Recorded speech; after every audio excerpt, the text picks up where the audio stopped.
Hello viewers, welcome to this video.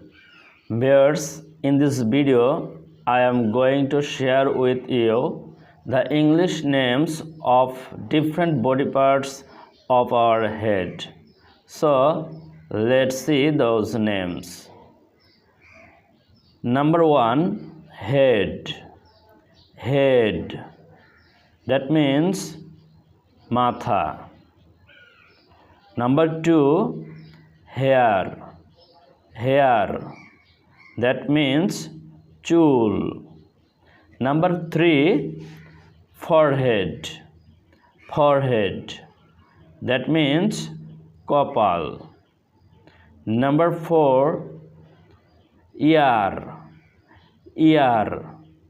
That means kan. Number 5, throat. Throat. That means gola. Number 6, neck. Neck.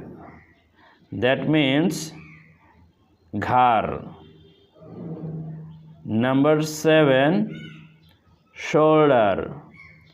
Shoulder. That means kad. Okay viewers, in the next video I will share with you the English names of different body parts of our face. So till then, memorizing these words and stay with me. Okay, bye.